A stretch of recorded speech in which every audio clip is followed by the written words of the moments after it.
The call came in on a Monday. It was a day that started like any other, with the usual hustle and bustle of the city. April 27, 2009. A date that would be etched into the memories of many, a day like any other, until it wasn't.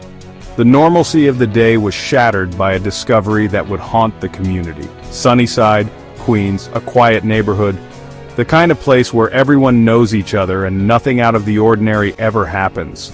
The kind of place you wouldn't expect to find a body. A place where the biggest concern is usually the next community event. But there she was. Michelle Lee, a promising young forensic investigator for the NYPD, known for her dedication and passion for her work. A young forensic investigator for the NYPD. She had a bright future ahead of her, filled with potential and promise, lying in her own bed. A place that should have been her sanctuary, now turned into a scene of horror. The apartment was neat. Too neat. It was as if someone had meticulously cleaned up, trying to erase any trace of their presence. Like someone was trying to cover their tracks, every surface wiped down, every item in its place. Michelle's roommate, Erica, had found her. The shock and horror of that moment would stay with her forever. She had been away for the weekend. A short trip, meant to be a break from the routine. Nothing could have prepared her for the sight that greeted her. The horror of finding her friend in such a state. Michelle was naked, bound to the bed. The scene was both shocking and heartbreaking. Her body was covered in burns and stab wounds. The brutality of the attack was evident, but those were inflicted after death. A cruel act meant to send a message. The killer wanted to make her suffer, even in death. The rage and hatred were palpable. The medical examiner determined the cause of death to be asphyxiation. She had been strangled. Her final moments were filled with terror. But there was something strange about the scene, something that didn't quite add up. There wasn't much blood, not for the kind of injuries she had. It was as if the scene had been manipulated. This was a staged crime scene. A calculated attempt to mislead the investigation.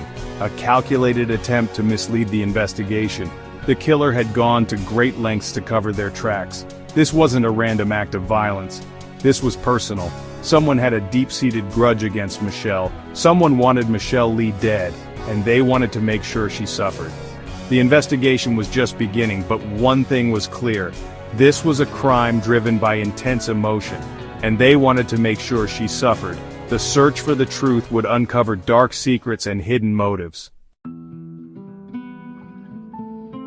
Michelle Lee was a rising star in the NYPD, a brilliant forensic investigator known for her sharp mind and keen attention to detail. She had her whole life ahead of her, filled with promise and potential. So who would want her dead? The question haunted everyone who knew her. The investigation started with those closest to her. Friends, family, colleagues. Each one was scrutinized. They all described her as a kind, caring person, someone who always put others first, always willing to help others, whether it was at work or in her personal life. But there was something else, something that didn't quite add up, something hidden beneath the surface, a layer of her life that was shrouded in mystery, a secret life that few knew about, concealed in the pages of her diary. Michelle had been keeping a diary, a detailed account of her hidden world, and in its pages the investigators found a clue, a lead that could unravel the mystery. A name, Gary McGurk. It stood out like a beacon. He was a fellow student at John Jay College of Criminal Justice, someone she had met during her studies, and, as it turned out, Michelle's secret lover, a relationship hidden from everyone. The diary painted a vivid picture of a passionate but tumultuous relationship. Each page was a window into Michelle's heart and mind. Michelle was utterly smitten with Gary. She wrote about him constantly, filling pages with her thoughts and feelings. Her hopes for their future were boundless. She dreamed of a life together, filled with love and happiness. But there were darker entries too. Hints of arguments, jealousy, and mistrust began to surface. And then, a strange request for money. Michelle had given Gary thousands of dollars, believing it was for a noble cause. He had claimed he needed it for cancer treatment, but the truth was far more sinister. Gary didn't have cancer.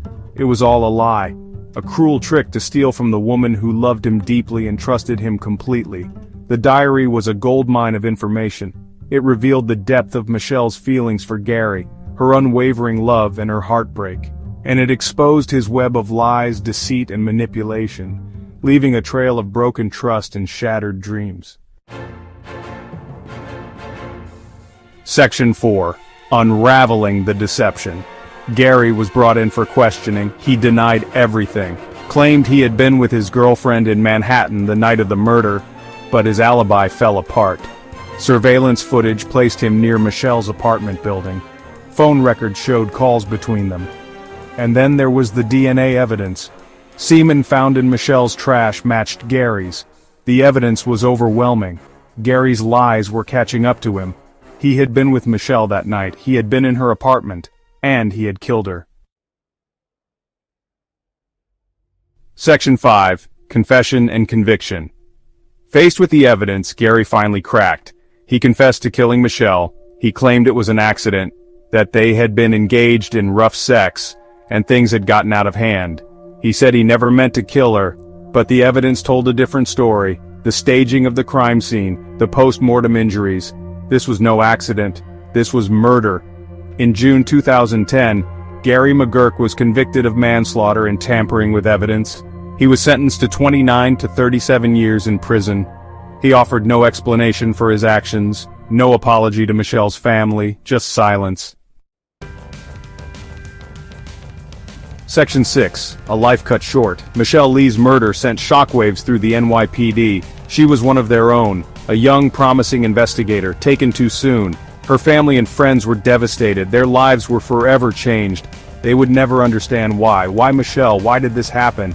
In the wake of her death, a scholarship was created in her name at John Jay College, a small way to honor her memory, to keep her spirit alive, but it will never be enough. Michelle Lee is gone, and the world is a little less bright without her in it.